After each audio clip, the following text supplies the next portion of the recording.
Now I want to address the false equivalency argument of Attorney Brennan. Attorney Brennan said falsely just now that the ARCA report does not set forth the methodology. There are 14 footnotes in the ARCA report. I just looked at them again. Footnotes 1, 2, and 3 tether the methodology of the ARCA experts to the literature. The methodology is documented.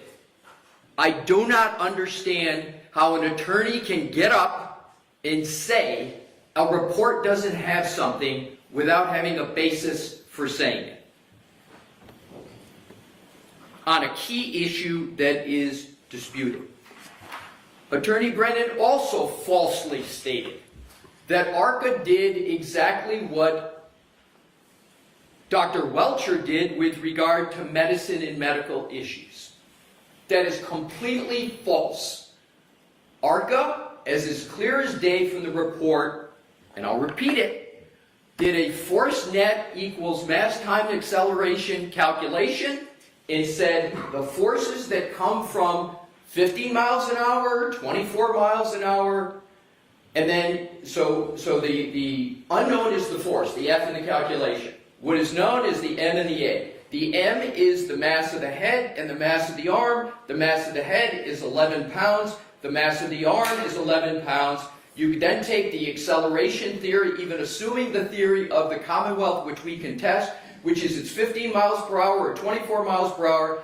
You multiply the mass times the acceleration, and you get a force. And then they said this force is expected to cause or not cause these types of injuries.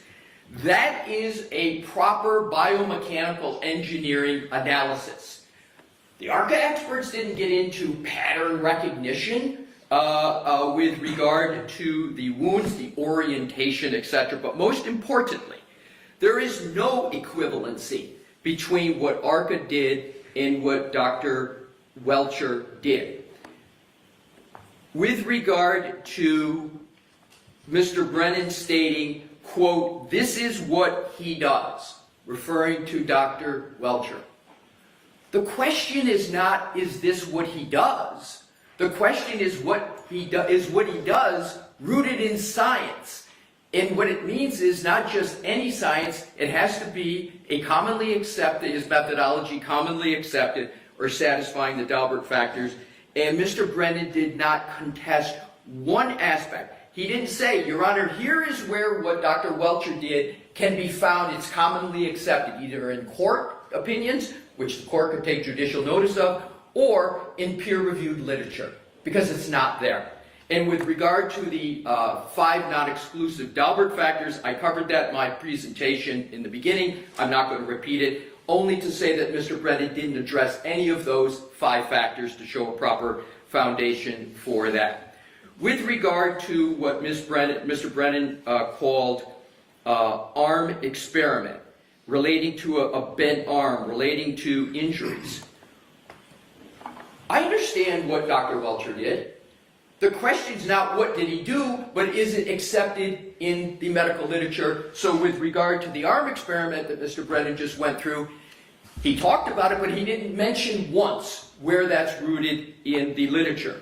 He finally concluded by saying, this is within the bailiwick of Dr.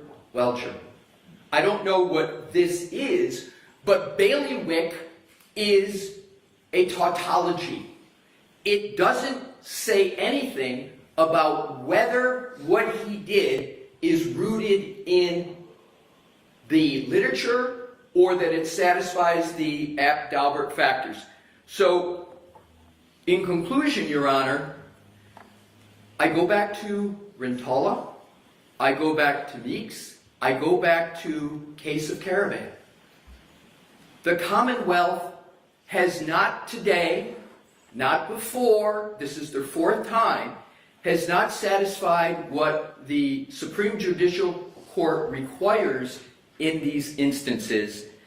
And what it has come down to is the defendants, which stands in a different position. This equivalency between ARCA, I've shown, and it's easily documented, the court can see it, that contrary to Attorney Brennan's false statements, ARCA did cite to and tether their methodology to the literature. But when you have a defendant on trial for the seriousness of the charges here, to have no methodology, to have no tethering to the literature, that's, as Your Honor knows, the gatekeeper's function to stop those opinions from going to the jury, to ensure not what the defense has created, but what the Supreme Judicial Court has created, which is the purpose is to allow for cross-examination and a fair trial. They haven't satisfied their burden. They have the preponderance of the evidence burden, and the consequences should be borne by the Commonwealth, not the defendant.